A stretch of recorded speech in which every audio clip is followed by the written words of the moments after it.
hornos y demás, se hacen por comodidades y objetos decorativos también.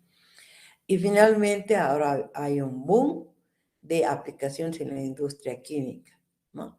Los agroindustriales deberían ver esto. Generalmente en el laboratorio lo más que desarrollan son aspectos de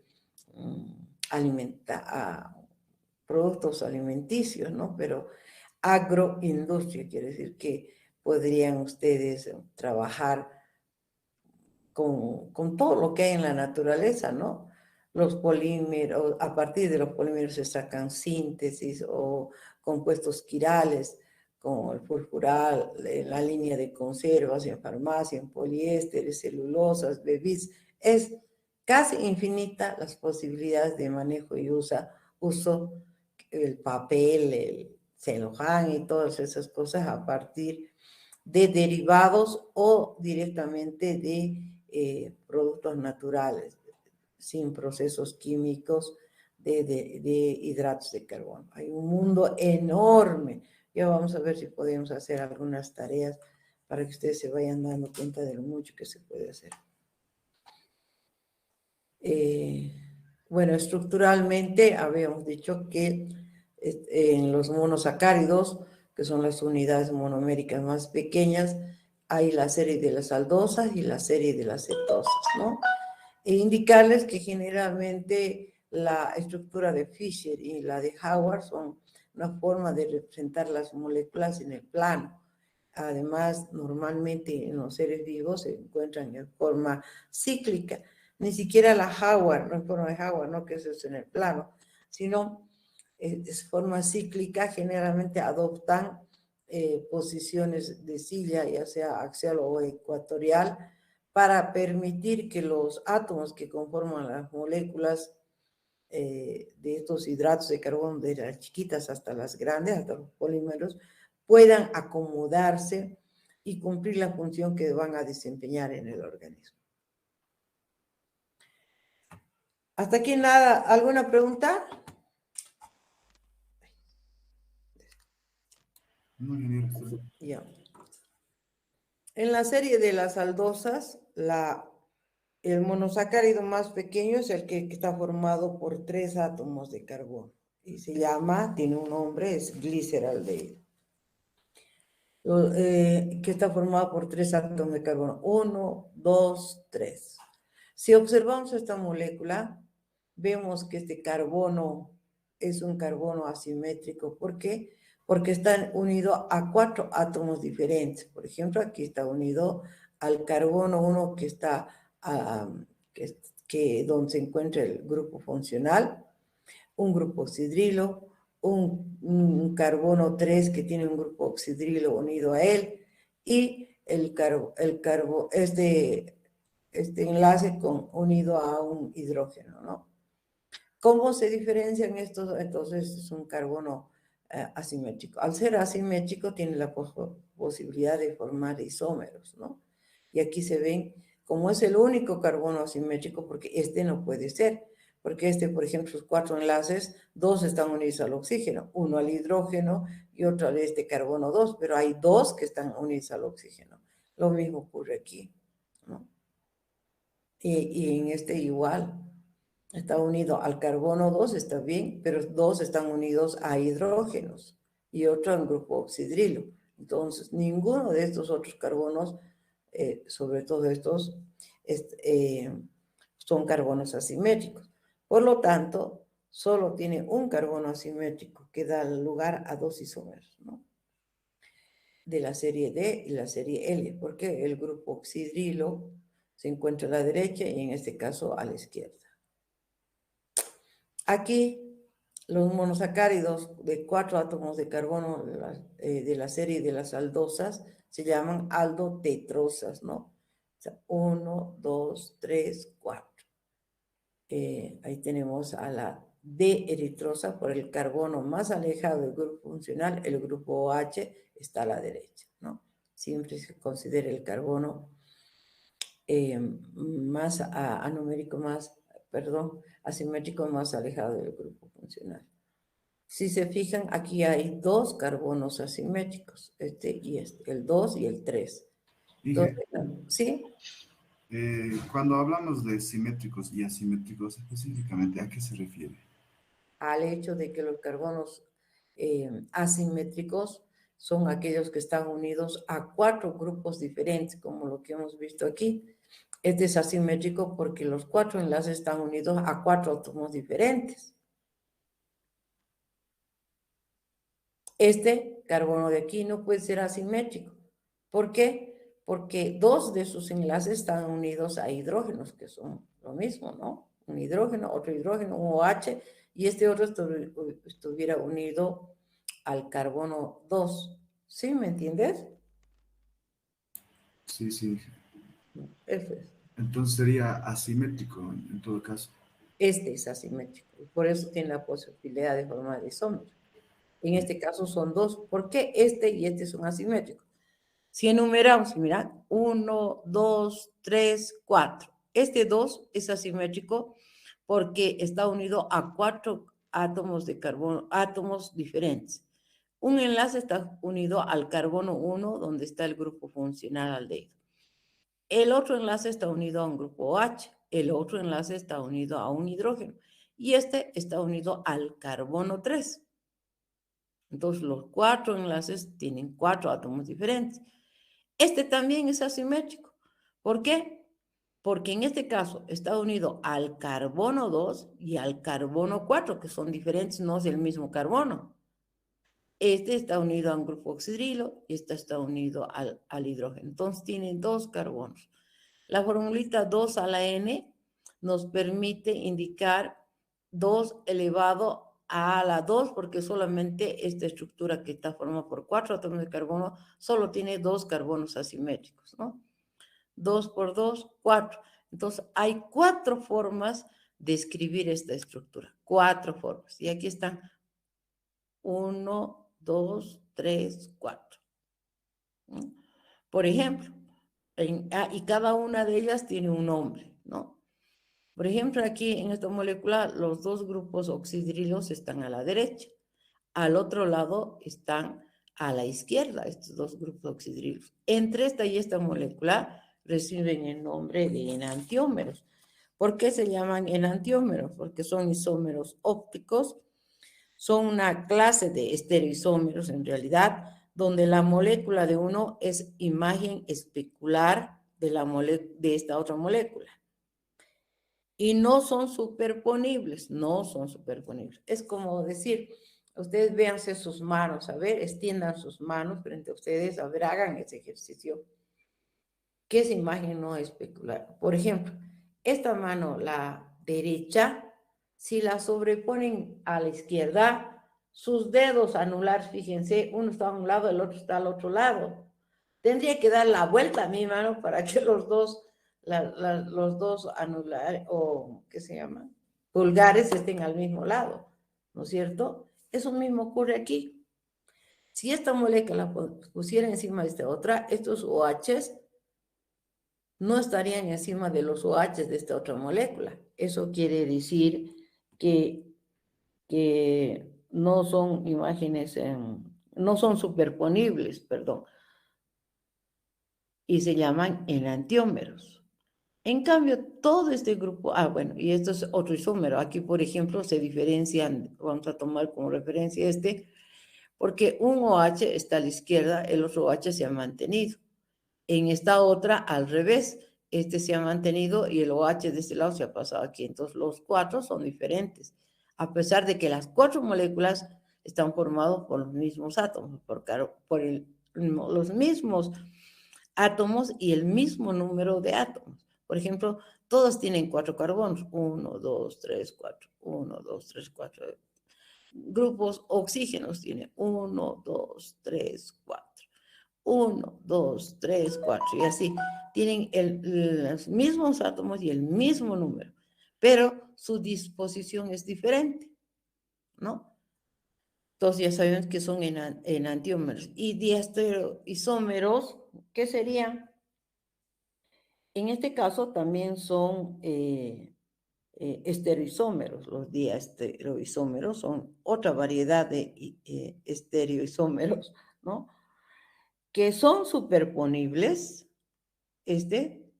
en realidad son son moléculas, perdón, que no son superponibles, porque tampoco se puede superponer sobre ni sobre ni sobre este. No son superponibles, pero tampoco son imágenes especulares del otro. ¿Por qué? Porque, por ejemplo, si lo pongo encima, no es imagen, no es idéntico, porque los OH están aquí a la derecha y aquí están a la izquierda. No es igual a tampoco, ni es igual a este otro.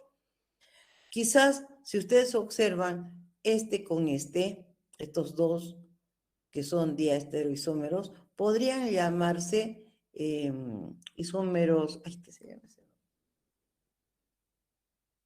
Se me ha ido de mi mente.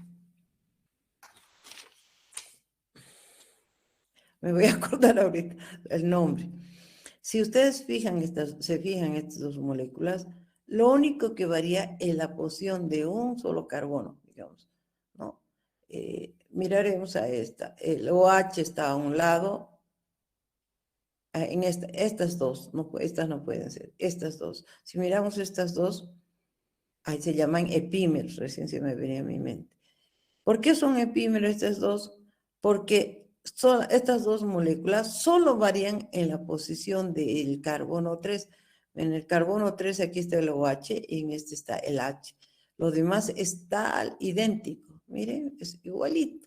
Entonces, cuando entre dos compuestos solo varían en un solo átomo, la posición que está unido al carbono, un solo átomo varía, se llaman epímeros. ¿Está claro? Sí. Ya. Aquí serían, aldopentosas. En este caso, estos son monosacáridos de 5 átomos de carbono. 1, 2, 3, 4, 5. Esta molécula, por ejemplo, tiene carbono 2, el 3 y el 4 asimétricos. Entonces sería 2 a la 4. Sería 2 por 2, 4. 4 por 2, 8. 8 formas de escribir esta molécula. Aquí no están las 8, están solo 4. Hay 8 formas de escribir esta molécula, ¿no? Y fíjense, lo difícil de esto es que solo algunas, bueno, en este caso no vamos a memorizar todos los nombres de los isómeros, sino las más importantes. En estas aldopentosas, las más importantes, la ribosa. La ribosa, ¿por qué? La de ribosa, porque esta molécula forma parte de la estructura de los ácidos nucleicos, ¿no? Y un derivado de la ribosa, la desoxirribosa, también es una molécula que forma parte de los ácidos nucleicos, ¿no? La D-arabinosa, D-silosa, D-lisosa son ejemplos. En el caso de las aldohexosas, ¿no? Que están formadas por 6 átomos de carbono, 1, 2, 3, 4, 5, 6. Entonces tenemos 4 átomos de carbono asimétricos. 4 por 2, 16 isómeros se forman. Hay 16 moléculas diferentes que se forman a partir, por ejemplo, si yo tomo con referencia la de alosa, ¿no? Aquí no están las 16 formas, pero estamos mostrando a la aldohexosa más importante, que es la D-glucosa. Esta D-glucosa es súper importante porque es la forma de monosacárido que está en la sangre de los humanos y muchos animales, ¿no? ¿Cómo se escribe? Tienen que memorizar, ¿no? El carbono 1 en todas los monosacáridos de la serie aldosa, siempre el grupo funcional está en el carbono 1. Eso no hay problema. Todas. Y en el caso de la glucosa es OH, H, OH, OH. Si se acuerdan esto, ya está, ¿no? Tienen que saber, en orgánica también han visto, que todo átomo de carbono tiene que tener 4 enlaces, ¿no? Si aquí hay H, al otro lado está el OH. Si aquí hay OH, aquí sería H, ¿no? En este caso, en este carbono, aquí está el OH y aquí sería H y H. Aquí están unidos esos dos H de estos lados y está escrito CH2OH. Entonces ya saben que en el carbono 3 la glucosa tiene el grupo H. Y aquí, ay, perdón, ¿dónde? Aquí. Si observamos esta molécula con esta molécula, nos damos cuenta que la manosa es un epímero de la glucosa, porque solamente varían en el carbono 2. Lo demás es idéntico. Fíjense, esto igualito, esto es igual, esto es igual, esto es igual, esto es igual. Este es el único que varía. Este OH está a la derecha en la glucosa y aquí está a la izquierda. Entonces puedo decir que la manosa es un epímero en carbono 2 de la glucosa. Y la galactosa es un epímero, no está aquí, un epímero en carbono 4 de la glucosa. Entonces, si yo quisiera escribir la galactosa, sería idéntico 1, 2, 3, 4. La única variación sería que este OH está aquí y este está aquí. Y se volvería ya, no se llamaría ya glucosa, se llamaría galactosa. Chicos, me están, aquí está. 1, 2, 3, 4, 5, 6, le he dicho en carbono 4, 1, 2, 3, 4, ¿ve? Este en la glucosa es OH y aquí en vez de estar a la derecha está a la izquierda del grupo OH, entonces se llama galactosa. Voy a volver al otro, miren. Ahora miren. ¿Está claro? Sí, sí. Bueno. Isómeros, a partir del carbono, del gliceraldehído puede formar isómeros, puede formar, en función del número de carbonos asimétricos. En esta serie, empezando del gliceraldehído, que es el más chiquito, forma un isómero, pero uno. En el 4 hay 2, 2 por 2, 4, y así van aumentando, ¿no? En cambio, bueno, aquí solamente están monosacáridos de la serie aldosa hasta 6 átomos de carbono. Pueden haber con 7, con 8, con 9, que son más raros. En la serie de las cetosas, el más chiquito también tiene 3 átomos de carbono y se llama dihidroxiacetona, se llama. El otro era gliceraldehído y este es dihidroxiacetona, ¿no? Es una cetotriosa. Ceto porque tiene el grupo funcional ceto, siempre está en el carbono 2, el grupo ceto.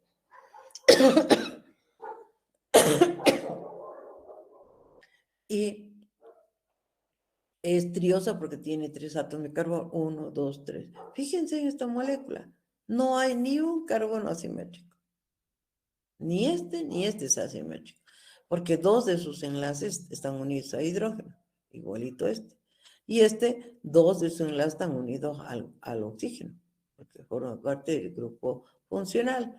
Entonces, la dihidroxiacetona no tiene isómeros. Ahora está solita ahí.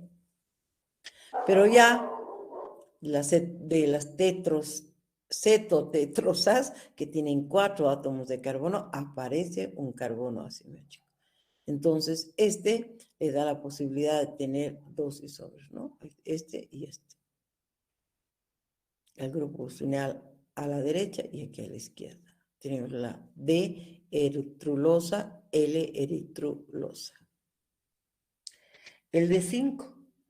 Aquí tenemos 1, 2 carbonos asimétricos. 2 a la 2, 4. 4 por escribir estas cetopentosas, ¿no?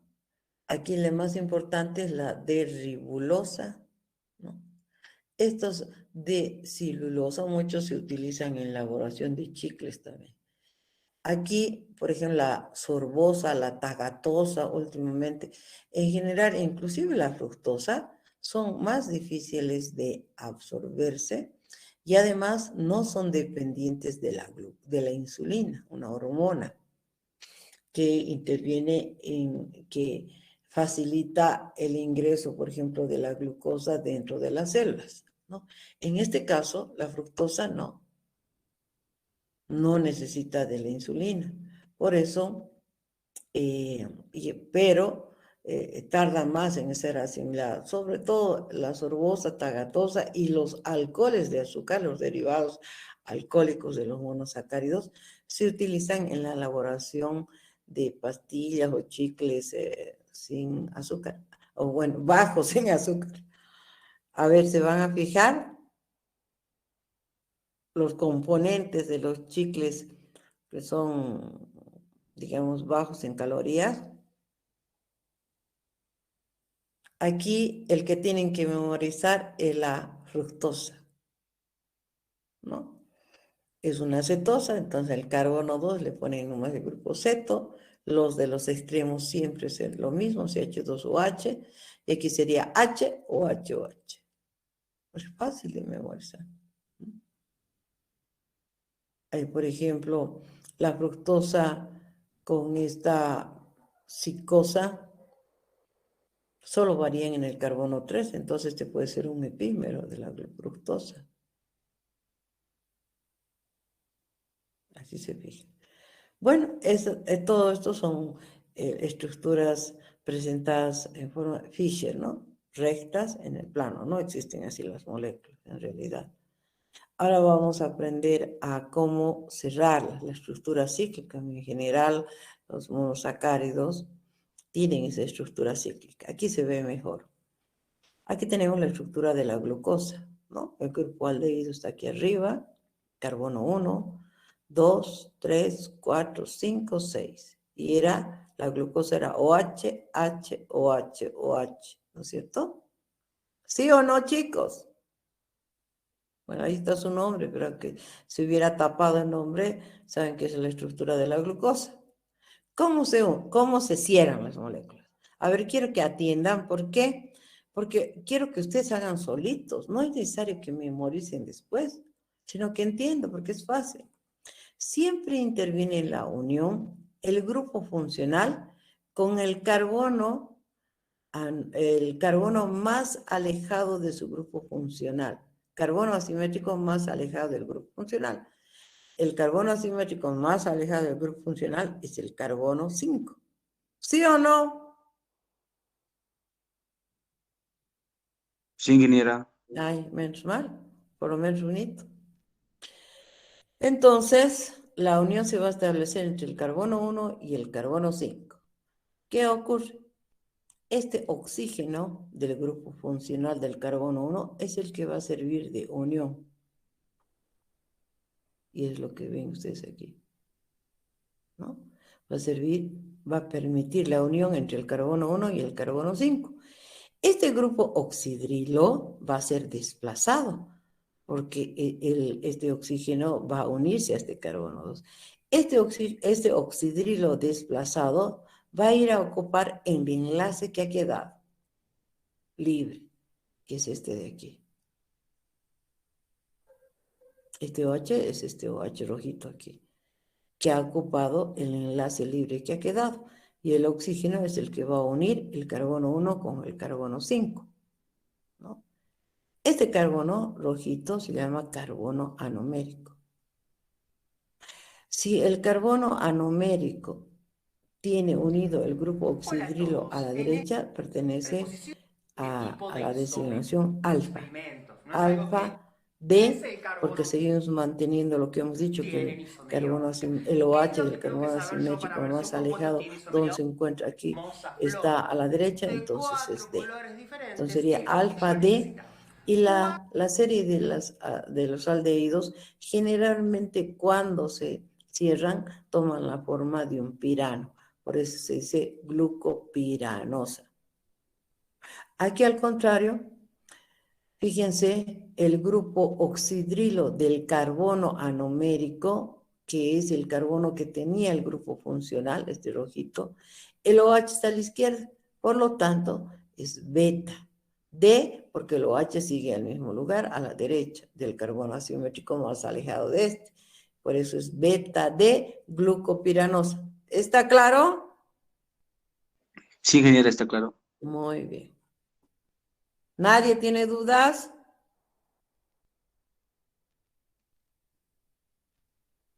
Bueno, espero. Ahora, en el caso de la fructosa, ¿cómo se cierra la fructosa? Las cetosas tienen la forma de un furano, por eso se van a llamar, como es fructosa, fructofuranosa, ¿no? Porque toma al cerrarse la forma de un furano. Aquí fíjense.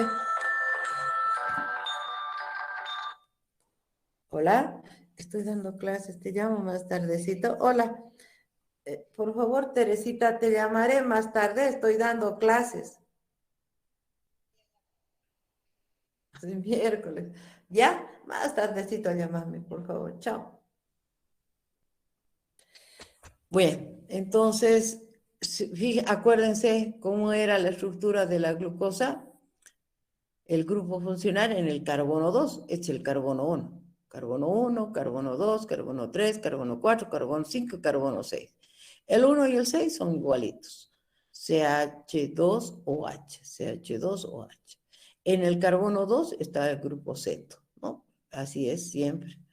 Y en el otro, en los demás era H o HOH. Fácil de acordarse la estructura de la fructosa, hasta con observar se van a acordar, ¿no? Siguiendo la misma regla, la unión se da entre el grupo funcional, en este caso ya no es el carbono 1, en este caso es el carbono 2, con el carbono asimétrico más alejado de ese grupo funcional, que sería en este caso el carbono 5. Entonces, 2 con 5 se van a unir. Y con el mismo mecanismo, el oxígeno va a servir de puente de unión con el carbono 5, este OH se va a desplazar hacia la posición del enlace que ha dejado libre, ¿no? Aquí, este OH es. Si este OH está escrito a la derecha, es alfa, D, por esto, porque sigue a la derecha, fructofuranosa, porque cuando lo dibujemos vamos a formar la forma furanosa, vamos a adoptar, perdón. Y en este caso sería beta, porque el OH está a la izquierda del grupo funcional. ¿Está claro, no? Sí, ingeniero. Ahora vamos a ver. Esta es la forma de un pirano y este es de un furano, ¿no? En este caso de la glucosa. Aquí esta es la estructura de Howard, ¿no? Es como si hubiera aquí una línea imaginaria. Esto más gruesito es porque está más cerca a nosotros y en perspectiva está, ¿no? Pero como es en plano, se lo dibuja así. Y esto está indicando que está más atrás. Hemos dicho, a ver, volveremos a la glucosa. Habíamos dicho que la unión entre el carbono 1 y el carbono 5. Miren cómo se ve. Se están uniendo el 1 con el 5 a través del oxígeno. Este no es un redondo, es el oxígeno de unión de la molécula. Esto. ¿Está claro? Entonces, 1 con 5. En el 1, vuelvo otra vez. ¿Qué quedaba? Ay, perdón, es la glucosa. Esto, ¿no? OH y H queda. El OH, si es alfa, va a estar debajo de la línea imaginaria que hemos dividido aquí. Entonces, eso que está a la derecha va debajo del plano, ¿no? Es como si tuviéramos una línea. Entonces, en el carbono, si va abajo, es alfa. D, porque el OH del carbono asimétrico más alejado, que sería el 6, está a la derecha. Bueno, aquí, en este caso, se dice en la parte superior, ¿no? Entonces, esta posición de este OH es el que nos interesa. ¿Por qué? Porque van a ver que ciertas características dan a las estructuras que están formadas por carbonos cuando se una esta molécula de glucosa, perdón, con otra molécula a través de enlaces alfa, va a tener ciertas características diferentes a cuando la glucosa se una con otra glucosa a través de enlaces beta. Para comenzar, los humanos solo tenemos enzimas que atacan enlaces alfa. No podemos hidrolizar a las moléculas que tengan enlaces beta. Entonces, todo lo que estaba a la derecha se escribe debajo del plano. Fíjense en esta molécula. Ay, esta es, sí, la glucosa. Sería OH, OH, H, OH. Vamos al dibujito. OH, OH, H, OH. Todo está abajo del plano, ¿no? Y esta es la unión del 1 con el 5. El carbono 6 se escribe arriba, por eso es de la serie D.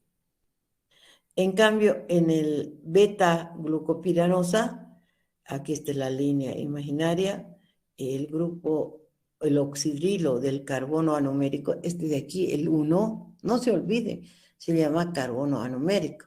Es el carbono donde existía antes el grupo funcional, que cuando está cíclico ya no se lo ve. Entonces, este OH, si se escribe arriba, es de la serie beta. D, porque el OH del carbono 6 sigue aquí arriba. Y lo demás se mantiene, ¿no? OH, H, OH. Es idéntico a esto. OH, H, OH. Lo único que ha cambiado, en este caso en la beta de glucopiranosa, es la posición del grupo oxidrilo, que aquí está arriba y aquí está abajo, ¿no? Es importante que en cualquier molécula ustedes puedan ubicar, tienen que ubicarse, chicos, tienen que ubicar al carbono anomérico. Es importante, ejercítense, ¿no? Buscando al carbono anomérico de las estructuras, porque alguna vez yo puedo escribir al revés. Puedo escribir al revés y ustedes cuidado que a la cola, a este OH le estén diciendo que es el carbono anomérico. No, este no puede ser. Este de aquí, chicas, si yo le diera la vuelta, este no puede ser carbono anomérico. ¿Por qué no puede ser este que no tiene número? Porque este carbono de aquí, esta punta C, que es carbono, no está unido al carbono 1 ni al oxígeno. En cambio aquí sí. Este carbono está unido al oxígeno y al carbono 5. En este caso no. Este carbono está unido al carbono, este carbono 4 al carbono 5 y al carbono 3. ¿Sí se dan cuenta, chicos?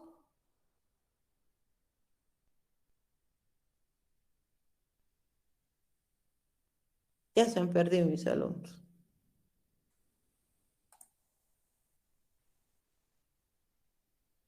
Apenas hay 33, porque conmigo son 34. Voy a sacar una foto de quiénes están.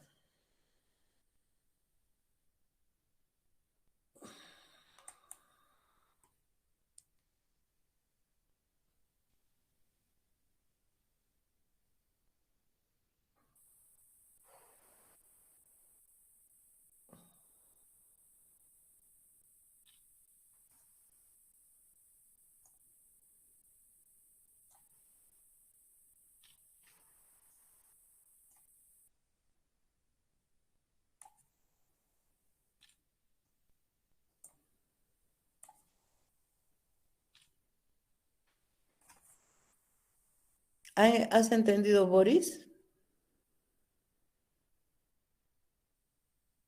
Boris, ¿no estás, Boris? Cuidado que te borre de mi lista, porque ustedes ponen su foto, pero están no sé dónde. Daniel, ¿has entendido? Estoy, pero para mí es prácticamente nuevo todo lo que está hablando. Ahí ya. Y Voy a dar una repasadita entonces para ti. Andrea, ¿has entendido? Ah, sí, doctora. Abigail, Sí, doctora. Isaías. Sí, doctora. Muy bien.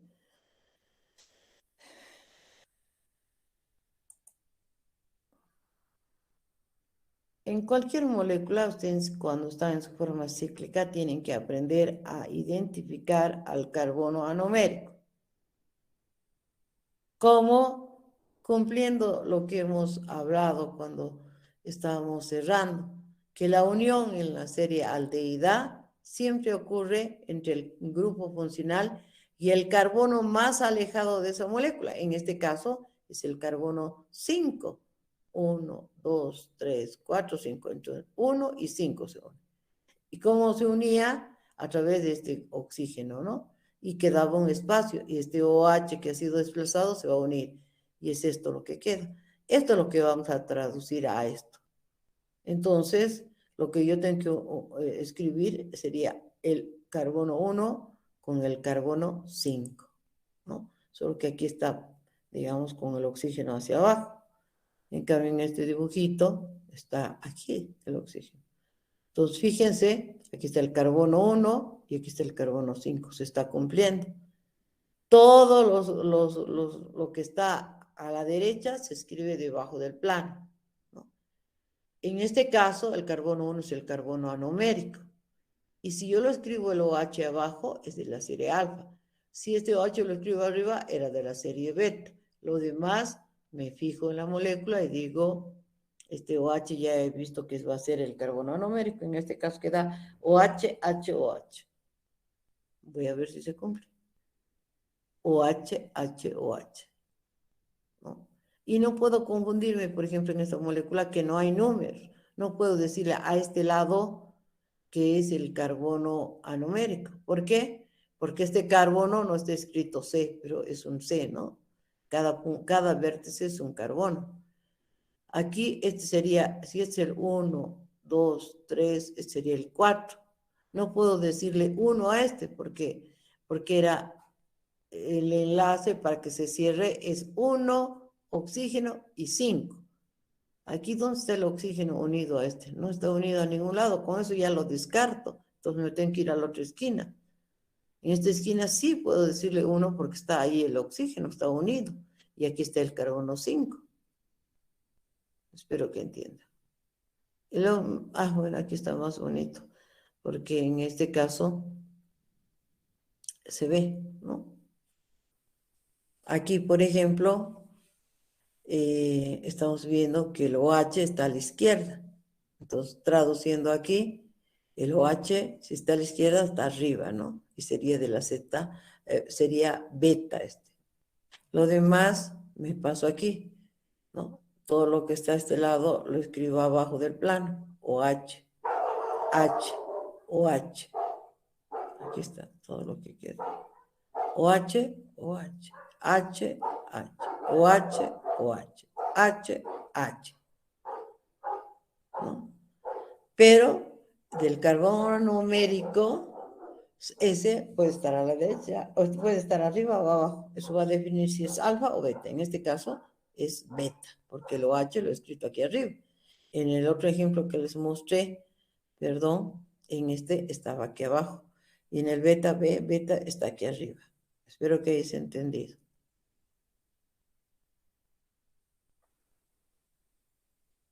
Y aquí dice, los sustituyentes a la izquierda están arriba, claro. Entonces, de aquí van arriba y los de la derecha abajo. Esta es la estructura en proyección Howard que ustedes en orgánica han visto. Pero esto es en el plano. En realidad, esta es la forma real en la que se encuentra en el medio, en los medios de los seres vivos, ¿no? Toda una conformación de silla y alguna vez en forma de bote también, pero la de preferencia es de silla y puede ser axial o ecuatorial, ¿no?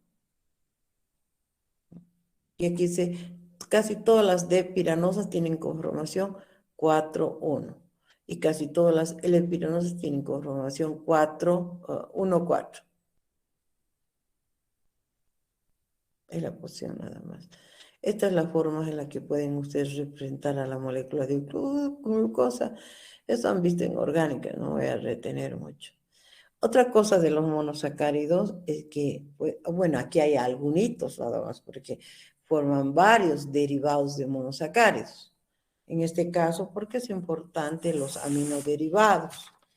¿Qué es un aminoderivado? En este caso es porque en el carbono 2 de la molécula de glucosa, esta es la molécula de glucosa, este es el carbono 1, ¿no? Porque está unido al oxígeno y aquí estaría el carbono 5. Entonces el carbono 2 está unido este es un derivado que se llama N-acetilglucosamina. ¿Por qué es tan importante? Ya van a ver. El carbón, el OH, porque aquí tenía un OH de origen, ¿no? Fíjense, aquí está. OH viene el carbono 2. Ese OH ha sido primero sustituido por un grupo amino, NH2, y luego ese NH2 se ha unido después a un grupo acetilo, habiendo una acetilación, y al resultado de este compuesto. Por eso se llama N-acetilglucosamina. Amina porque primero era un grupo amino y luego un grupo acetilo se ha unido y ha formado la N-acetilglucosamina. Esta N-acetilglucosamina es importante porque este derivado de un monosacárido, derivado de la glucosa, se encuentra en la quitina. La quitina es el polímero de los exoesqueletos de los artrópodos, de los hongos y demás. Entonces, en la pared celular de los artrópodos, de las arañas, de los, ¿qué se llama?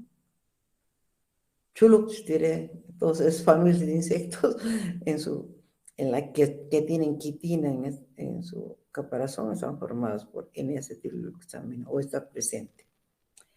Después también es un péptido glucano. En los péptidos glucanos están formados también por moléculas de acetilglucosamina. ¿Dónde se encuentra el péptido glucano? Es componente de la pared de las bacterias. Cuando queremos elaborar, por ejemplo, puede ser un insecticida, en el caso de ustedes y para mí un antibiótico que vaya a matar bacterias, atacamos justamente a la membrana, a la pared celular que es rica en N-acetilglucosamina, porque forma parte del péptido glucano, ¿no? O también de la glucosa aminoglucano, que es componente del ácido hialurónico, que forma parte del tejido conjuntivo. Ahora está un poco de moda el ácido hialurónico con todas las cremas hidratantes, habrán escuchado. También es componente, derivado de la glucoesfingolípidos. Es un derivado de los lípidos que forma parte de la membrana de las neuronas. Es re importante. También se ha visto que forma algunas glucoproteínas en la membrana de los glóbulos rojos y que parece que este compuesto o otros más junto con otros son los que hacen diferencia a los grupos sanguíneos AB, AB, 0. Y este es un desoxiderivado. También con la sustitución del grupo del carbono 2 del grupo oxidrilo se sustituye por hidrógeno. ¿No? En vez de OH, aquí hay un hidrógeno. Ahí se llama 2 porque en carbono 2, de desoxirribosa. ¿Por qué es importante Porque este derivado de la ribosa, es un derivado de la ribosa, es componente de los ácidos nucleicos, del DNA y del RNA de la ribosa.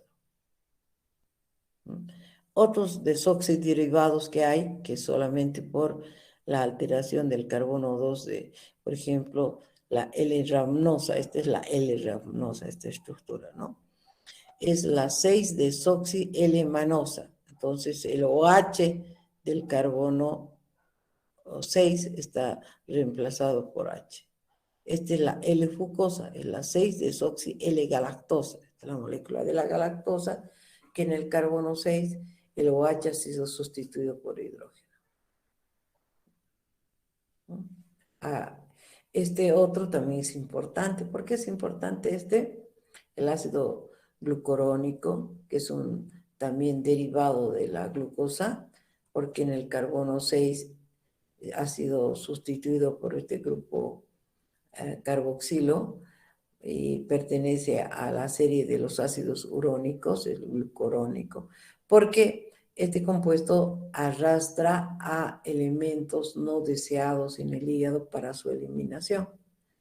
Medicamentos o algunas sustancias tóxicas o elementos que vamos a eliminar lo hacen bajo la forma de ácido hialurónico, que son sintetizados en el hígado porque se ha unido a esas sustancias tóxicas y muchas veces se elimina principalmente por orina. Por eso es interesante eso.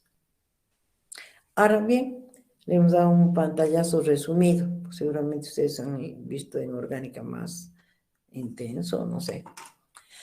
El grupo de los oligosacáridos. ¿Qué son y cómo se clasifican? Están formados por 2 y 10 monosacáridos, que pueden ser iguales o distintos, enlazados mediante uniones glucosídicas, ¿no? Y bueno, en la unión, por ejemplo, de los disacáridos y también de los otros oligosacáridos, pero vamos a hacer énfasis a los disacáridos que son los más comunes o que los conocemos. La sacarosa, que es el azúcar, la maltosa derivado de la malta y la lactosa, que es el único carbohidrato en el reino animal, en la leche, ¿no? Si en la unión de los componentes que conforman esos disacáridos se anula el carbono anomérico, se vuelve un azúcar no reductor. Si queda a pesar de unirse, carbonos anoméricos libres, sería un azúcar reductor. Vamos a ver. En este caso, estamos uniendo dos moléculas de glucosa. Primero tenemos que identificar su carbono anomérico. En esta molécula, el carbono anomérico es este, ¿no? Porque este es el 1 que está unido al oxígeno y este sería el carbono 5, este es su carbono anomérico. En esta otra molécula, el carbono anomérico sigue siendo este, porque este no es su carbono anomérico, ¿no? Entonces, en estas dos moléculas de glucosa que son idénticas, son dos igualitas. Si quieren, comparen, ¿no? OH, HOH, OH, HOH, OH, OH. Solo que aquí están marcados los carbonos a través de los cuales se van a establecer la unión, ¿no? En este caso, es el carbono anomérico, es decir, la cabeza de esta molécula, con la cola de la otra, porque aquí está quedando libre. Entonces, cuando se unan estas dos moléculas, esta, por ejemplo, va a ser un carbono reductor. ¿Por qué? Porque va a tener todavía aquí este carbono que va a ser capaz de reducir las sales de cobre. Por ejemplo, con reactivo de Fehling, hemos visto en la práctica. Entonces, esta molécula va a dar rojo ladrillo. Pero si se hubieran unido cabeza con cabeza, es decir, carbono anomérico con el carbono anomérico, que podía haber sido una opción, hubiera sido una molécula no reductora. Porque no hubiera habido carbono anomérico libre que pueda reducir las sales de cobre, por ejemplo, si estamos utilizando reactivo de Fehling. ¿Han entendido? Bueno, los que no han venido no saben. Y ustedes espero que me estén siguiendo, porque algunos han puesto su foto y están, ¿dónde será? Comiendo, durmiendo, y creen que porque está su cara, yo creo que están ahí. Bueno, los únicos que se perjudican son ustedes. Porque si algo no entienden, tienen la opción para que yo vuelva a repetir. Ingeniero, ¿puedo volver a repetir, por favor, esta diapositiva? Ya. Les decía que lo primero es ubicar el carbono anomérico. En este caso, esta es una molécula de glucosa idéntica a esta molécula de glucosa. Las dos son igualitas. Olvídense de este que está resaltado. Las dos son igualitas. Entonces, en esta molécula, ¿cuál sería el carbono anomérico? Este de aquí. Este de aquí. Este es el carbono anomérico. ¿Por qué es el carbono anomérico? Es el 1. ¿Por qué? Porque está en la unión, se une el carbono anomérico del carbono 1 con el carbono 5.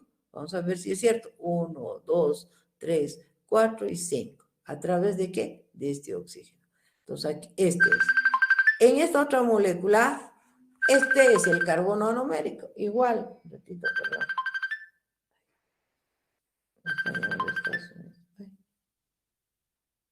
Hijita, no puedo hablarte ahorita porque estoy dando clase. Más tarde llámame o yo te llamo, ¿ya? Llama, mamita, llama. Ya, chao. Chao, chao. Entonces, en esta molécula también el carbono anomérico es este, el que no está marcado, este 1. No puede ser este otro. ¿Por qué? Porque este es el carbono 4. Este no está unido al oxígeno. Entonces no puede ser el carbono anomérico, es este. Todos los carbonos anoméricos son este y este. Ahora, en la unión La unión aquí va a ser alfa, porque esta primera molécula va a definir, porque su OH está debajo de la línea del plano, está abajo, ¿no? Por eso es alfa. 1, 4. 1, el carbono 1 de esta molécula con el carbono 4 de esta otra molécula. ¿Está claro? Y cuando se unan, esta molécula, yo puedo decir que es reductora. ¿Por qué puedo decir que es reductora? Porque ha quedado el carbono 1, que es el carbono anomérica de esta segunda molécula, que está libre para reducir las sales de cobre, por ejemplo, en una reacción, y reducir al cobre de 2 a 1, esa es la reacción de Fehling, ¿no? Y transformarse de azul a rojo ladrillo. Pero si por el contrario se hubiera unido este carbono 1 con el carbono 1 de esta otra molécula, es decir, su cabeza con su otra cabeza, hubiera sido la unión igualito quizás, pero hubiera resultado una molécula no reductora, porque no hubiera habido una molécula, un carbono anomérico capaz de reducir las sales de cobre, porque aquí hubiera quedado la cola y aquí la cola. ¿Está claro? Sí, doctor, está claro. Entonces, aquí se está uniendo la cabeza con la cola, ¿no? ¿Cómo se hace? Cuando se unen dos moléculas, se elimina una molécula de agua. ¿Cómo es la molécula de agua? H2OH, ¿sí? H2O, perdón, H2O es la molécula de agua. Entonces, quiere decir que voy a eliminar los dos hidrógenos. Este se va. Y voy a eliminar uno de los oxígenos. Entonces, ¿qué va a unir? El oxígeno que queda, porque este H con este OH se van a ir para formar agua. Aquí está esta agüita de aquí. Es H2O. Entonces, este hidrógeno y uno de los oxígenos. Y lo que queda es el oxígeno. Este es un enlace alfa 1,4. Alfa, porque el OH de la molécula primera está debajo del plano, aquí abajo. Y 1, porque es el carbono 1 con el carbono 4 de esta otra molécula. Ahora sí creo que está claro, ¿no? Esto mismo está aquí, fíjense, ¿no? El carbono 1 con el carbono 4 de este. 1, 2, 3, 4. ¿No? Se han eliminado este y ha quedado enlace alfa 1,4. En este caso, este carbono es un carbono beta, porque su OH está aquí arriba. Este sigue siendo el carbono 4, idéntico que este, sigue siendo el carbono. Entonces, este es enlace beta, porque el OH estaba aquí arriba, ¿no? Beta 1,4 también. En realidad, yo podía haber agarrado y no haberle dado la vuelta a la molécula para que se vea bonito.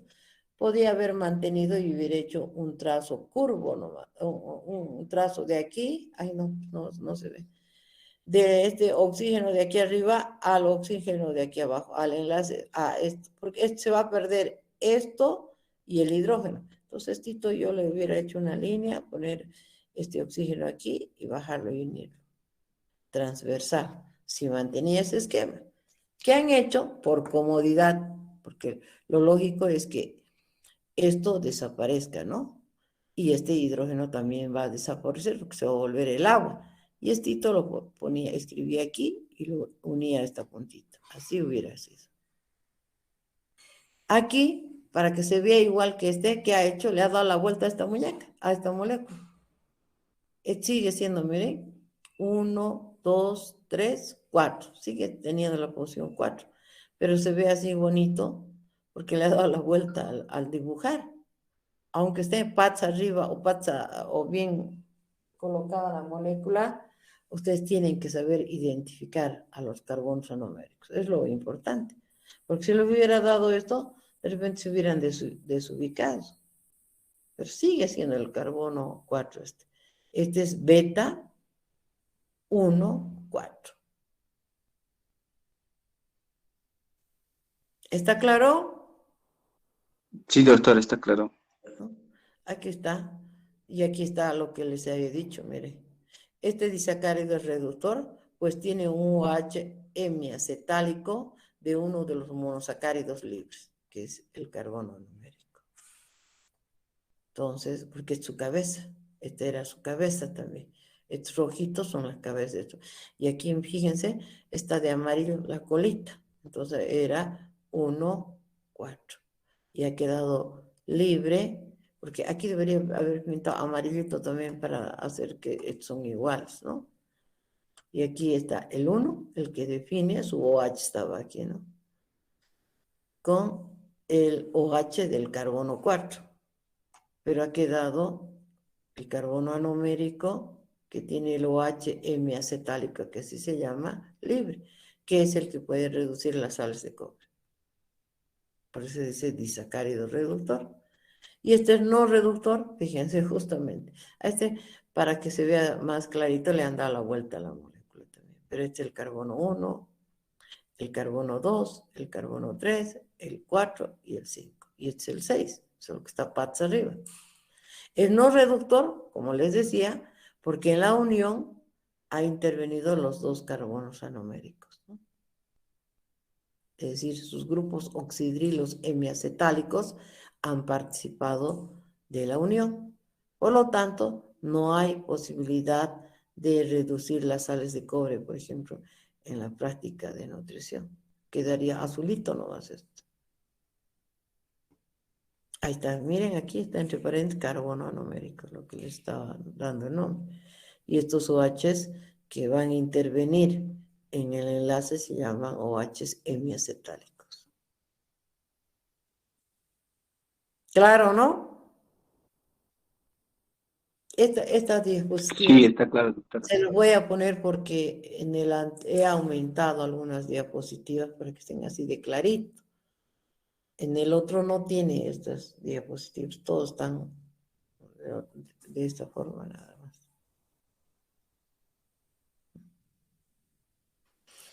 La maltosa, por ejemplo, está formada por dos moléculas de glucosa, ¿no? A través de enlaces alfa 1,4.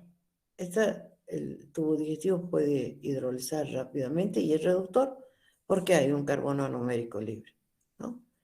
Se obtiene la maltosa por hidrólisis del almidón y del glucógeno.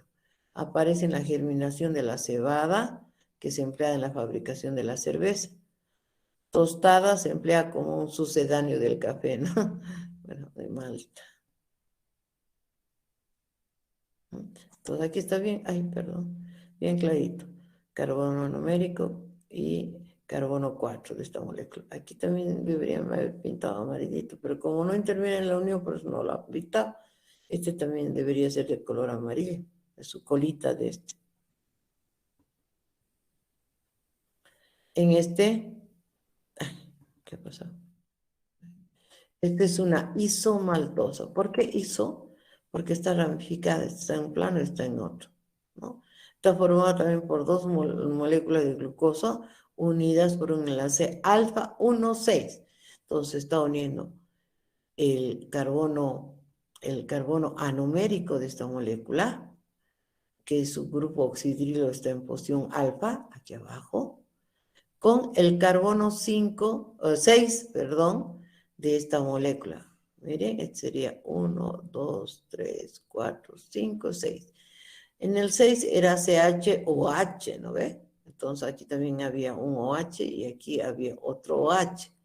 Se han perdido los dos hidrógenos y el oxígeno y ha quedado solamente el oxígeno que los une. Esto quiere decir que hay una ramificación. ¿Está claro?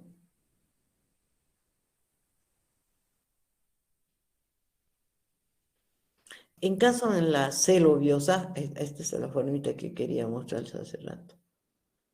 Aquí, por ejemplo, es un enlace beta.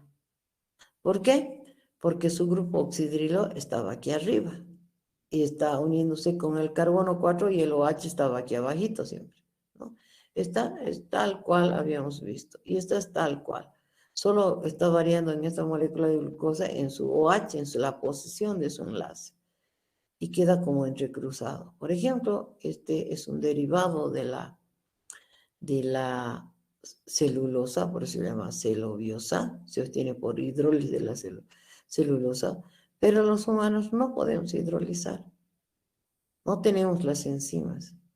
Por eso para nosotros esto se constituye en la fibra, porque está presente en la parte estructural, pero principalmente estas moléculas, ¿no? Es un derivado de la celulosa. Las cáscaras de los cereales, algunas frutas, en sus cáscaras y demás. No podemos hidrolizar. Para nosotros podemos consumirla, pero nos ayuda a el peristaltismo, la fibra y todos los derivados de la fibra o otros componentes de la fibra ayudan al movimiento de, digamos, aumentar el peristaltismo, el movimiento de las células que componen la estructura del intestino. Pero no lo hidrolizamos para asimilar. Todos los polímeros, ¿se acuerdan la anterior clase? Les dije que para poder ingresar dentro de las células tienen que sufrir un proceso primero previo de digestión, luego de absorción y luego recién ingresar dentro de la célula y recién podemos hablar de metabolismo. Generalmente en nuestros alimentos consumimos polímeros grandes, como son los almidones del pan, de la papa, de algunos cereales, etc., ¿no? Y las enzimas del tubo digestivo son las que hidrolizan hasta monosacáridos.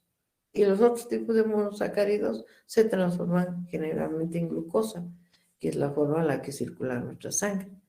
Y cuando se den las condiciones, porque alrededor o en la parte externa de las células hay receptores, que algunas células dependen de la insulina, y la insulina le dice al que permite el ingreso de la glucosa, que es una proteína que se clasifica y se conoce como GLUT1, GLUT2, GLUT3, así. Ustedes no van a entrar tan en detalle en esa parte porque no estudian bioquímica, pero quiero decirles que hay receptores de membrana, que algunos están regulados por la insulina, y la hormona le dice, oye, abrí la puerta, se abre la puerta de la célula, ¿no? Y la glucosa entra.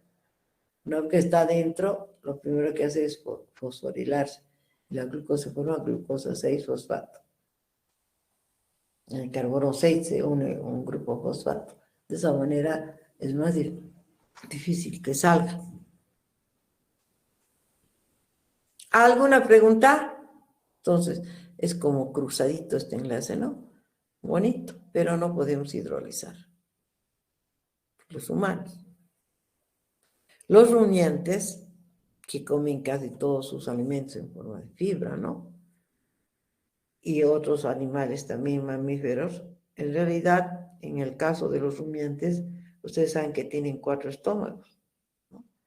Y en sí no es que el mismo animal tenga las enzimas para hidrolizar esto. Lo que pasa que se alimenta por rumen, ¿no? Mastican y mezclan con su saliva y permanece un tiempo. En ese proceso de permanencia mezclado con su saliva, las bacterias que se encuentran en ese lugar son las que hidrolizan. Entonces, cuando hacen pasar su bolo ya predigerido, la celulosa ya ha sido hidrolizada a sus componentes más pequeños y puede ser asimilado y pueden entrar dentro de las células, puede ser absorbido y penetrar dentro de las células de ese organismo, que por ejemplo es la vaca. Es lo que pasa. Son las enzimas las que tienen son las bacterias las que tienen la enzima que digieren estas celulosas, en las beta. ¿Está claro? Sí, doctor, está claro. Ay, menos mal, porque ya me estoy por dormir, con lo que yo cierro mis ojos para dar clase porque me lastima. La lactosa, por ejemplo, la lactosa está formada por beta-D-galactosa, esta es la galactosa y esta es una glucosa, ¿no? Entonces, esta molécula de galactosa es beta porque su OH estaba aquí arriba, ¿no? Y se va a unir este carbono anomérico de la galactosa con la cola de la glucosa, ¿no? Y aquí no importa que este OH esté abajo o arriba, porque el que interesa y manda es la primera molécula. Entonces, beta de galactosa de glucosa. Entonces, están unidas por 1 beta 4. 1 beta 4. Y por lo tanto, la lactosa daría positivo a la reacción de Fehling, porque tiene un carbono anomérico libre. Es un carbono reductor y es capaz de atacar a las sales de cobre. ¿Claro? En la sacarosa, fíjense, la sacarosa está formado por molécula de glucosa y molécula de fructosa. Ese es el disacárido de los componentes de la sacarosa. Aquí la sacarosa está patas arriba para que se vea más bonito nada más, ¿no? Este sigue siendo el carbono 2, porque el 1 es el 2, oxígeno, carbono 5. Mire, este es el 1, este es el 2, este es el 3, este es el 4, este es el 5 y este es el 6.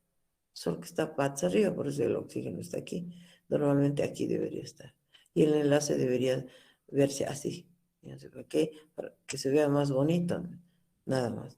Pero lo interesante de este enlace es que el carbono anomérico de esta molécula se va a unir con el carbono anomérico de esta otra molécula.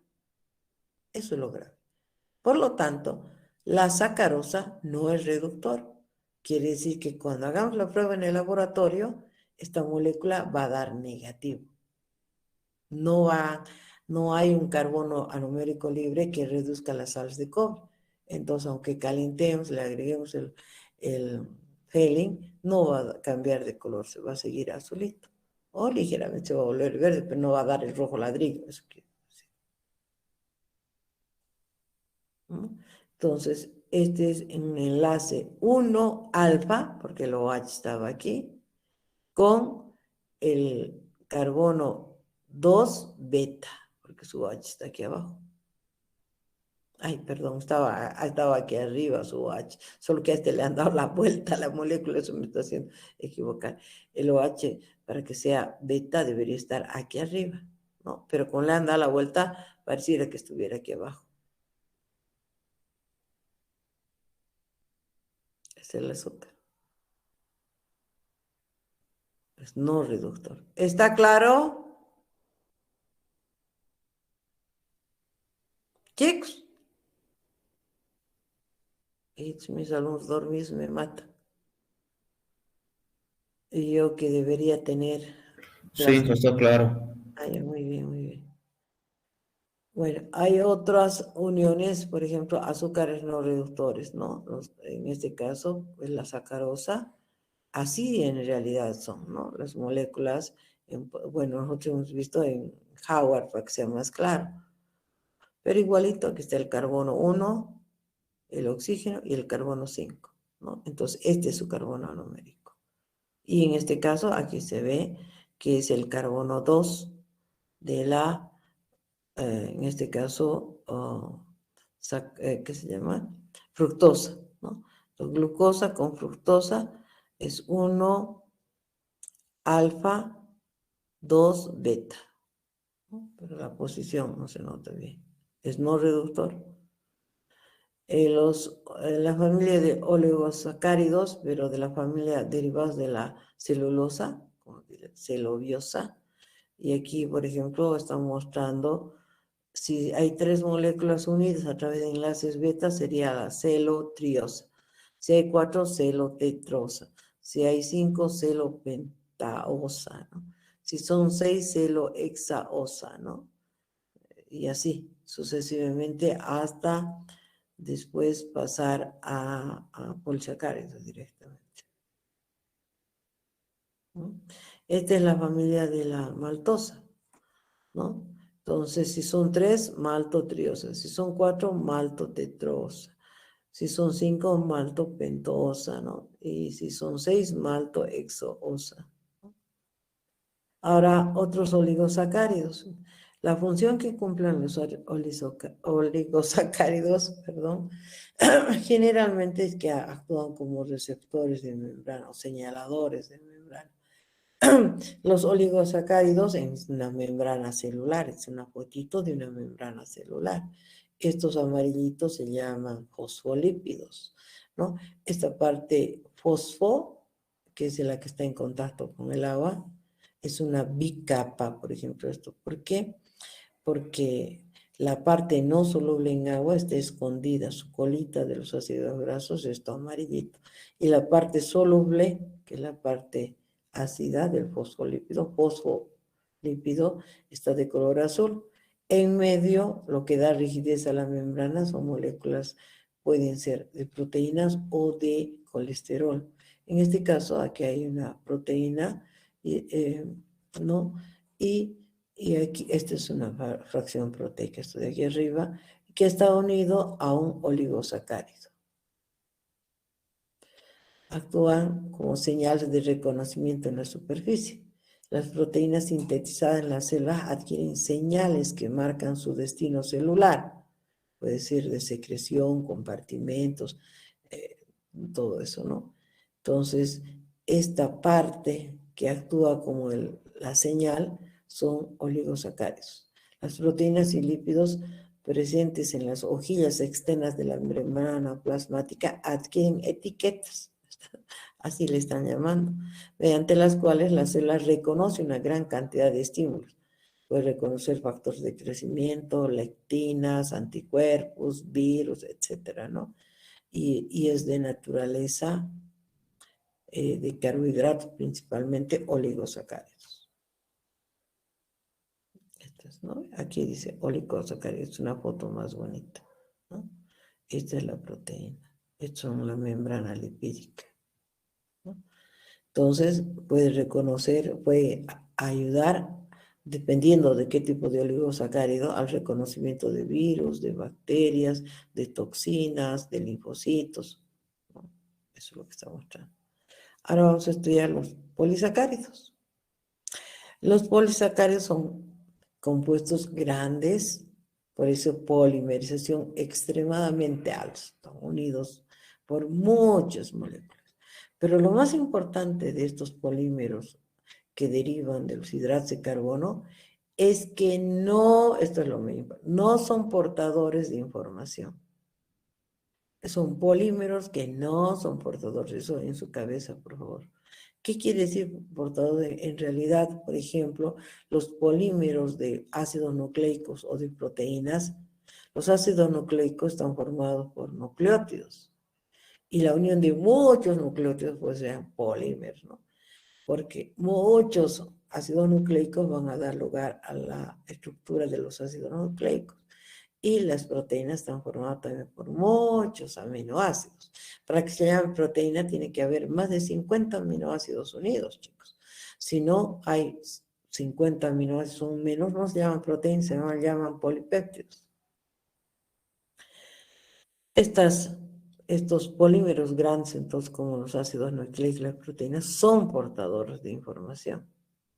En cambio, los polisacáridos son polímeros grandes, pero no son portadores de información. Hay de dos tipos, suelen ser homopolímeros, es decir, un solo tipo de monosacárido, o copolímeros, ¿no? Que algunos incluso hay 3 componentes, pero lo más frecuente es de 2 tipos de monosacáridos. No es infrecuente en los polisacáridos la estructura ramificada, ¿no? A diferencia de los ácidos nucleicos y las proteínas que siempre son lineales. Más bien, en cambio, los polisacáridos sí. Por ejemplo, el almidón está formado de amilasa y amilopectina. La amilopectina es súper ramificada. El glucógeno también es ramificado. Los diferentes tipos de almidones, por ejemplo, el de papa, el de yuca, al de otros tubérculos, se diferencian justo en el tipo de ramificaciones que tienen. Aquí están los homopolisacáridos unidos por el mismo tipo, ¿no? Aquí está viendo que son moléculas de glucosa. O pueden tener también ramificaciones. En los heteropolisacáridos pueden ser tan formados por dos o más. Por ejemplo, aquí tiene tres colorcitos, están viendo azul, verde y rosado. Hay 3 componentes, ¿no? O pueden tener solo 2. Pueden ser también lineales o pueden ser también ramificados. ¿Cuál es la función de los polisacáridos en el medio biológico? Son reserva energética o tienen funciones estructurales, ¿no? Dependiendo del enlace. Por ejemplo, si son moléculas de glucosa unidas a través de enlaces alfa y son numerosas, quiere decir que hace referencia al almidón, ¿no? Si son moléculas de glucosa también, pero unidas a través de enlaces beta, es celulosa y su función es estructural. ¿Cómo la forma en que se unen las moléculas define su función? El almidón no es estructural, es reserva energética. En cambio, la celulosa o otro tipo de digamos, derivados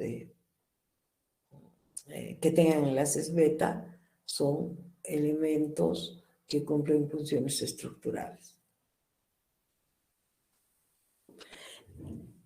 En este sentido, el tipo anomérico del enlace suele ser decisivo, el tipo de enlace, si es alfa o beta.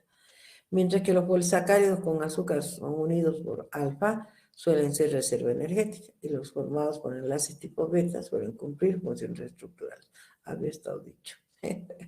Aquí hay ejemplos, por ejemplo, de homopolisacáridos. Este es su amonosacárido, la L-aravanas, ¿no? Que tienen enlaces 1, 3, alfa L, ¿no? Donde están presentes en las peptinas de las plantas. Este otro, de fructanas, ¿no? En la alcachofa, diente de león, el nombre común de esto se llaman inulina. Las ilulinas tienen funciones interesantes para el organismo. Ahí que está formado por un solo compuesto. Pueden ser monosacáridos y pueden ser también derivados de monosacáridos. Siempre y cuando sea uno solo, entonces se consideran homopolisacáridos. Si son 2, serían heteropolisacáridos, ¿no? Aquí hay varios ejemplos. Traten de leer y ver y pueden incluso sacar información de internet dónde se encuentra, ¿no? Aunque aquí están nombradas algunas de las especies, pero pueden buscar incluso el uso que se les da. Aquí, por ejemplo, aquí sigue siendo un homopolisacárido porque es un derivado 2-amino-2-desoxideglucanas. Sigue siendo una sola molécula, aunque sea un derivado, ¿no? Están en caparazones de crustáceos, en la quitina, es decir, una estructura que tiene 2-amino-2-desoxideglucanas, y así, ¿no? En cambio, los heteropolisacáridos ya están 2 compuestos, por ejemplo, la R-arabinosa y la D-galactosa. Claro, estos dos tipos, pero miles, ¿no? Para que sea polisacárido, tienen que ser moléculas grandes, ¿no? Tienen ramificaciones y, por ejemplo, se encuentra en la madera de coníferas, ¿no? Está polisacárido formado por arabinosa y silosa, pero no quiere decir que sean las únicas, tienen que haber repetidas muchas veces para que sea un polímero, ¿no? En muchas plantas, en algas rojas, etcétera, etcétera. Muchas de estas se utilizan, por ejemplo, la agarosa, se utiliza para hacer geles y demás, ¿no? Hay otros ejemplos de polisacáridos. El estudio de los polisacáridos pueden ser polisacáridos de plantas, polisacáridos de algas, polisacáridos de bacterias, polisacáridos de hongos o polisacáridos de animales. Es grande el mundo de los hidratos de carbono y incluso esta clasificación está en miles de ejemplos, hay miles de compuestos, miles. Aquí uno de los que deberían conocer es el glucógeno, ¿no? Que es un polisacárido Es un homopolisacárido de origen animal. Nosotros, como son tan abundantes, vamos a estudiar lo que a ustedes les conviene más, los polisacáridos de plantas, ¿no? En polisacáridos de plantas, los más representativos, no son los únicos, por si acaso. Hay muchísimos más, pero los más comunes para estos estudios son el almidón, la celulosa, la hemicelulosa, las pectinas, las gomas, los mucígenos. Estos son algunos de los polisacáridos de plantas. Algunos, imagínense cómo es, ¿no? En el caso del almidón, por ejemplo, es la principal reserva de polisacáridos, ¿no? En el reino vegetal. La mayor fuente de carbohidratos en la dieta humana. El almidón está presente en los panes, en los fideos, en las masas, también en parte, también en frutas, en plátano, en frutas, por ejemplo, el plátano, hemos visto que en su composición hay almidones y demás, ¿no? Es el componente de los alimentos en altas proporciones. En los granos de cereal, por ejemplo, el almidón ocupa hasta el 90% de su composición. Tienen enorme importancia económica e industrial. Hay muchos derivados del almidón. El almidón en gránulos, donde la molécula se ordena en capas, se aísla de otros componentes solubles en agua. Es soluble en agua caliente y no en agua fría. Los dos componentes del almidón son la amilosa y la amilopectina. Si queremos separarlos, sabemos que precipitan la amilosa con agua caliente y butanol, y precipita. Y cuando queremos separar a la amilopectina, después de esto podemos separarla agregándole metanol. Entonces lo que precipita sería la amilopectina. La amilosa es un polímero lineal de un peso molecular aproximado entre 5 a 8 por 10 a la 4. Es el peso molecular de la amilosa, y de la amilopectina de 2 a 20 por 10 a la 6. Y no se olviden que el almidón es la suma de los dos. La amilosa es un polímero lineal en número de moléculas constituyentes es de 3 a 4 por 10 a la 2, y la amilopectina, que es la parte ramificada, 1 por 10 a 10 por 10 a la 10 a la 4. Imagínense, son moléculas grandes para que se llamen polímeros. La amilosa, las uniones son alfa 1, 4. En cambio, la amilopectina, la maltosa y las ramificaciones que son isomaltosa que hemos visto previamente, pueden ser beta también. Con el yodo se identifica el almidón, eso hemos explicado en la práctica, ¿no? Y en general se ve como un lila fuerte, ¿no? Pero si tuvieran los compuestos separados de los componentes del almidón, la amilosa da un color azul y la amilopectina es de violáceo, rojo-violeta, ¿no? Pero en general siempre vemos ese violeta, ¿no? Y dependiendo del tipo de almidón, ¿no? Marca más el color. Si es muy ramificado, se ve más violeta que rojo, ¿no? Y en general, esta es la forma, como les habíamos dicho en la práctica, que no es una reacción propiamente, sino que el UGOL penetra a la estructura del almidón, ¿no?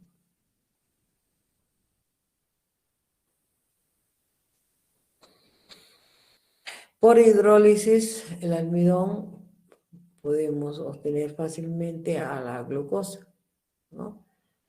Y ese proceso de hidrólisis industrialmente generalmente se hace con ácidos diluidos. En la práctica vamos a hacer hidrólisis, pero no del almidón, sino ¿qué se llama? De la sacarosa, nada más, para que sea más rápido, ¿no? Con ácido clorhídrico diluido, ¿no?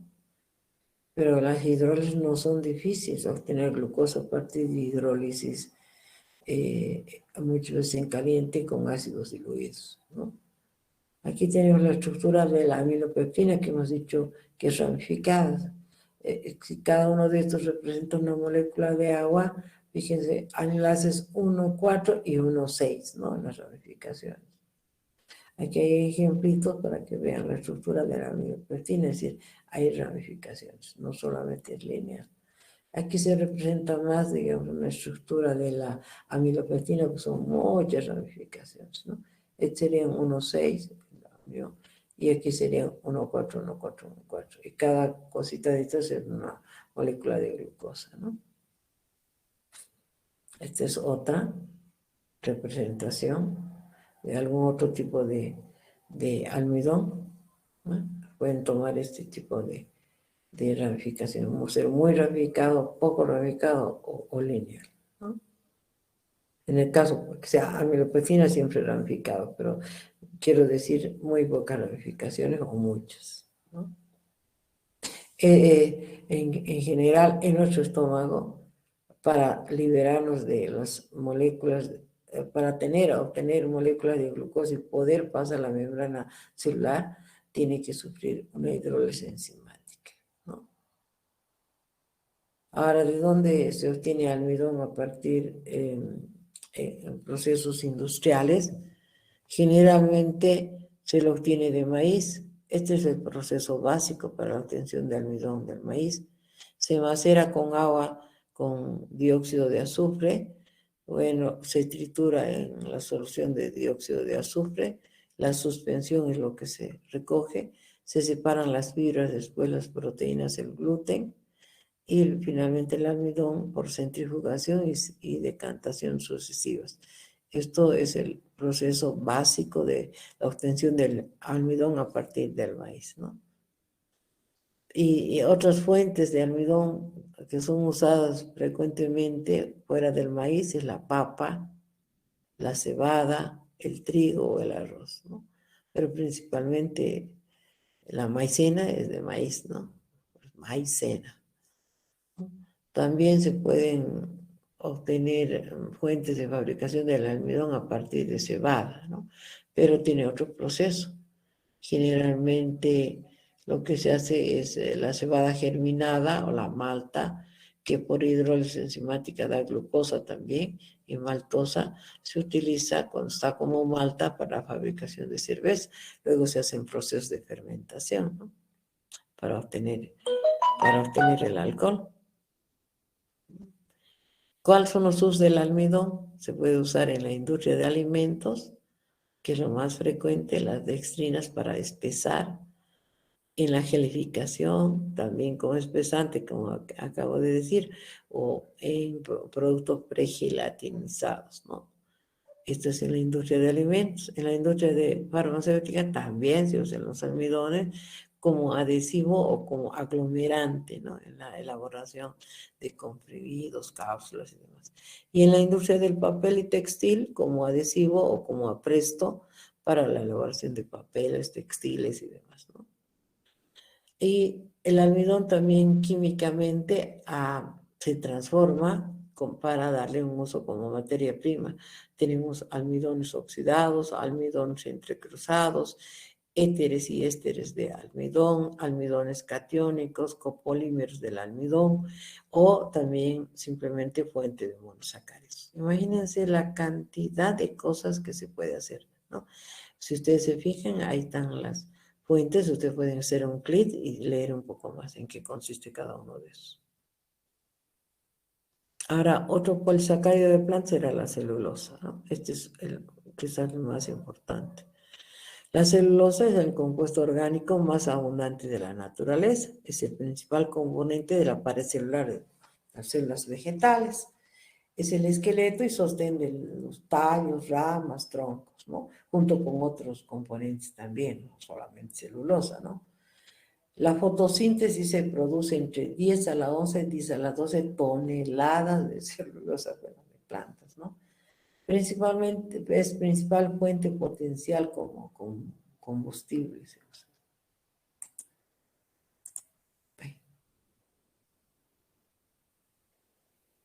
¿Qué es la celulosa?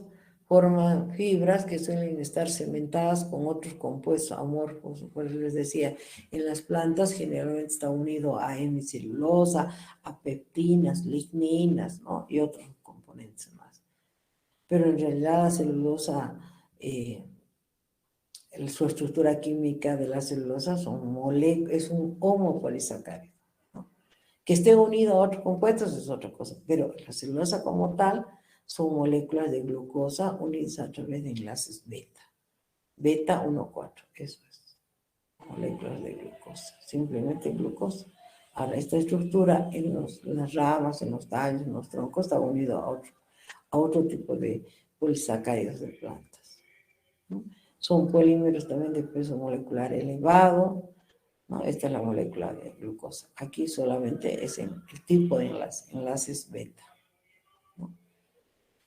Por hidrólisis se pueden obtener también glucosa o celobiosa, ¿no? Hay hidrólisis enzimática, pero para esa necesitamos celulasas, se llaman las enzimas, ¿no? Estas enzimas no las tenemos nosotros. Es segregada por algunos organismos como las bacterias, los hongos, los caracoles. Ellos pueden hidrolizar la celulosa, pero nosotros no. Las celulasas no las producen los mamíferos, el hombre es un mamífero. Las celulasas, los rumiantes las tienen en la flora microbiana del rumen, lo que les había dicho. No es que el rumiante tenga en su estómago celulasas, sino las celulasas están en los microorganismos, en las bacterias, en la flora microbiana de ese rumen. ¿Está claro?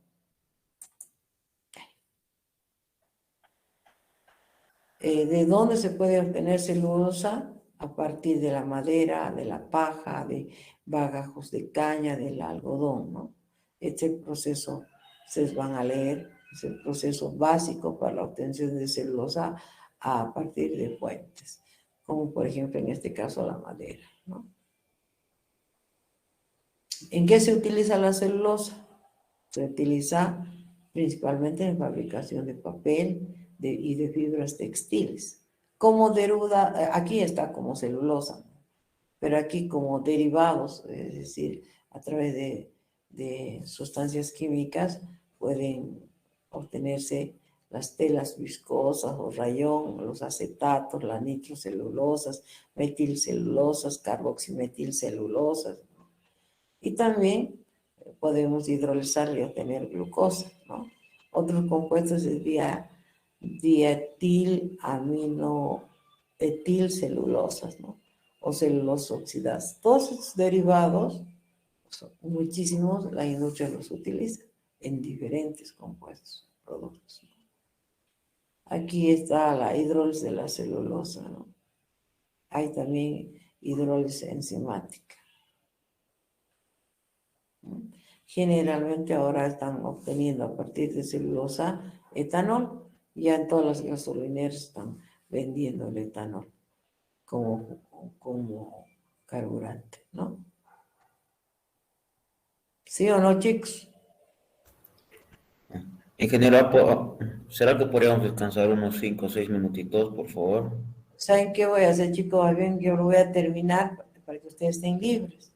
Un poquito de aguante, porque esto es más teórico que otra cosa. ¿Ya? Y Ya vamos está bien, hija. a la clase. La hemicelulosa, ¿no? Es otro polisacárido de plantas. Es el segundo compuesto orgánico más abundante en la naturaleza después de la celulosa. Junto con la celulosa forma parte de la pared celular de todos los vegetales. Se conoce también la hemicelulosa como pentosanas. Es un polisacárido también complejo que acompaña a la celulosa. Es materia prima para síntesis orgánicas de muchos compuestos también. La hemicelulosa es un polisacárido complejo que se clasifican por los homopolisacáridos más abundantes que tiene. Es decir, la hemicelulosa, a diferencia de la celulosa, este es un heteropolisacárido. No, se parece su nombre, ¿no? A celulosa, hemicelulosa, pero estructuralmente son diferentes. La celulosa era formado por exclusivamente moléculas de glucosa. En cambio, esto puede tener otros monosacáridos o incluso varios. Mire, principalmente son polímeros mixtos de silosa y arabinosa. Y en menor proporción también ácido glucurónico y hexosas. Entonces tienen mezclas de derivados de monosacáridos o monosacáridos simples, ¿no? Ay, perdón. Estructura muy variable, con enlaces glucosídicos lineales beta 1,4 y con ramificaciones diversas, porque las hemicelulosas varían en función a la fuente, al tipo de planta de la que estamos obteniendo esta hemicelulosa. También tienen pesos moleculares muy altas. Se obtienen pentosas a partir de eso porque es un componente por hidrólisis, ¿no? Hay desilanas, de arabinogalactanas, son los tipos de monosacáridos que pueden formar parte de los diversos tipos de hemicelulosas, eso quiere indicar eso. Las pectinas es otro polisacárido de plantas, es un componente de gran importancia en la industria alimentaria. Se une a las células vegetales, está presente principalmente en los frutos, sobre todo a nivel de cáscara y semillas. Son polisacáridos metilados del ácido galacturónico. Se utilizan las pectinas como materia prima para fabricación de jaleas de frutas. Ayuda en la que se solidifique, se espesen más rápido las mermeladas, o darle cierta consistencia a otros productos, ¿no? Las pectinas más abundantes están, por ejemplo, en frutos como el membrillo, se extrae la pulpa, de la pulpa de manzana, de la corteza de las naranjas, de los residuos de fabricación de zumos.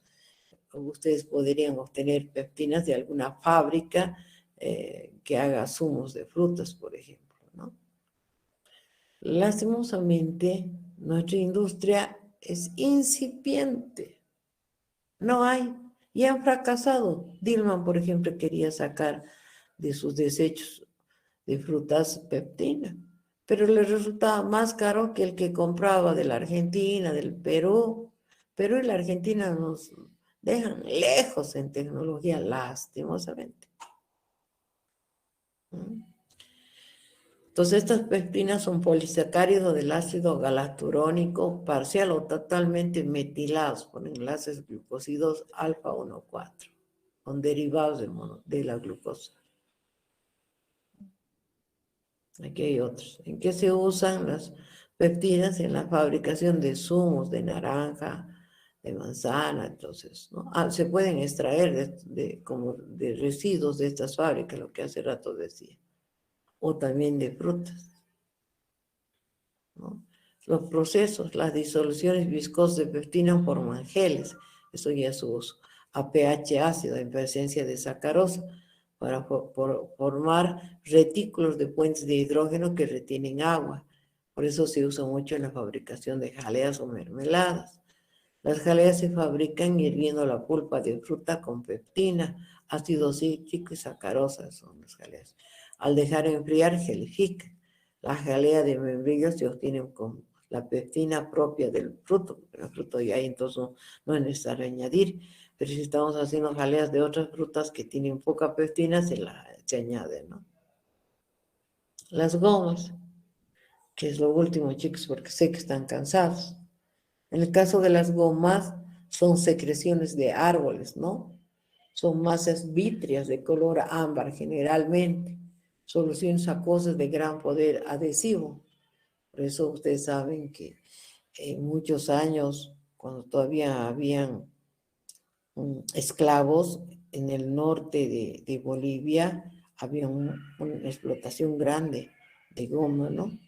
La goma arábica de la corteza de acacias, esto ustedes de manera natural saben que las gomas sirven de protección contra microorganismos de heridas o enfermedades de los árboles frutales.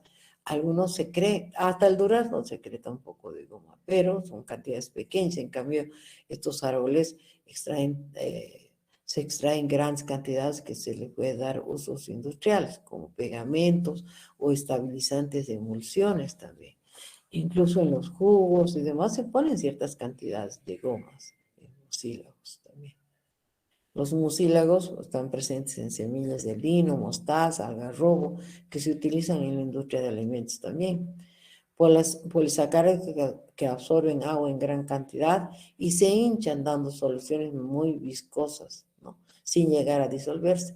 Justamente es una cualidad que se da a todas las bebidas. Por ejemplo, ¿cuál es la diferencia de por qué es más fácil tomarse así, glu, glu, glu, glu, cualquier gaseosa y no agua?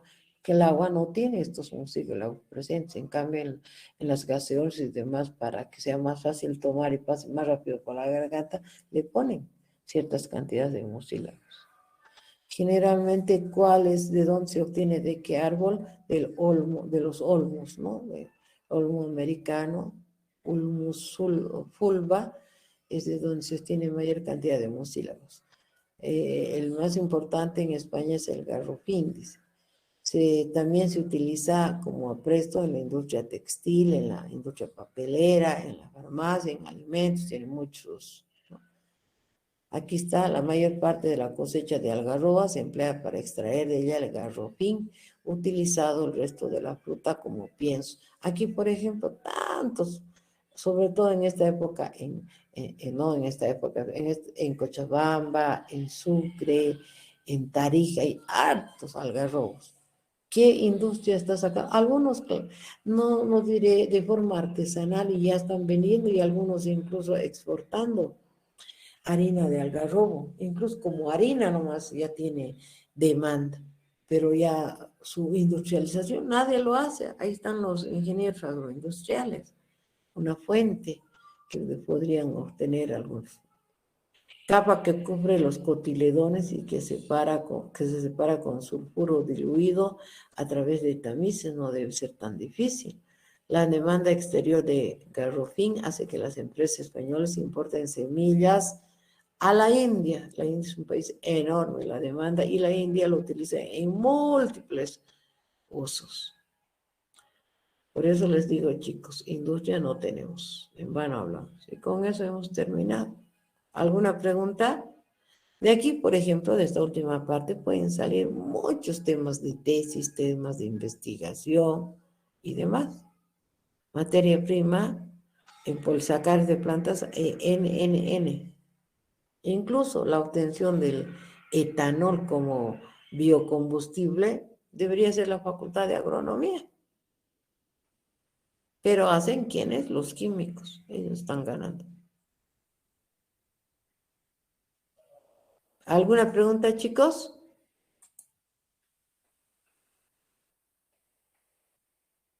Jóvenes, ahí están los dormidos. Nadie. Bueno, por favor, lección avanzada, lección estudiada. Pensaba comenzar proteínas más, pero creo que están muy cansados. ¿Sí o no, chicos? Creo que un tema es más que suficiente.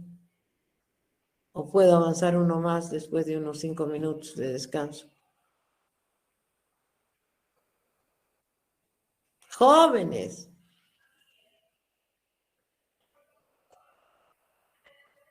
¿Están presentes? Y estas diapositivas que usted está presentando, ¿las va a publicar en el Classroom? Sí, las voy a subir aquí.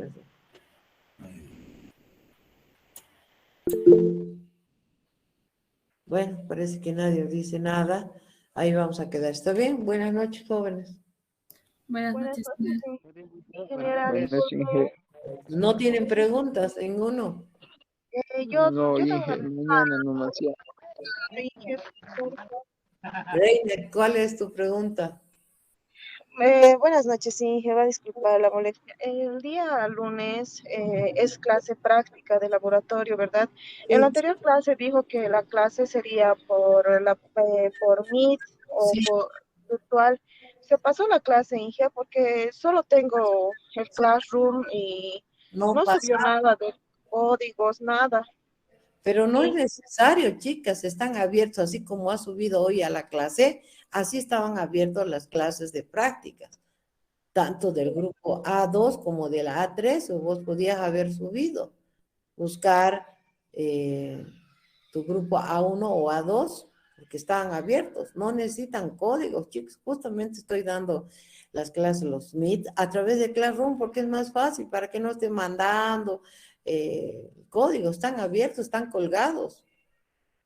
sí, ingeniera, eso me dijo, porque yo le hablé a WhatsApp y me dijo al Classroom, pero cuando ingresé al Classroom de este semestre no me aparece nada, excepto una publicación de usted. Por eso le había hablado nuevamente a su número, pero entonces el día lunes la clase va a ser presencial, ¿verdad, ingeniera? Sí, sí, va a ser presencial.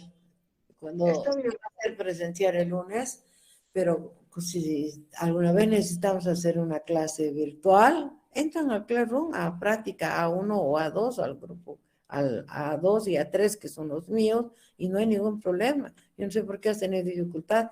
Muchos han entrado normalmente. Es más fácil que mandar mensajes. Porque Sí, jefe, solo ah, tengo el Classroom de la clase teórica, nada más, porque me mandó el código para el Classroom ahora, y intenta volver a entrar y vas a ver que lo vas a lograr.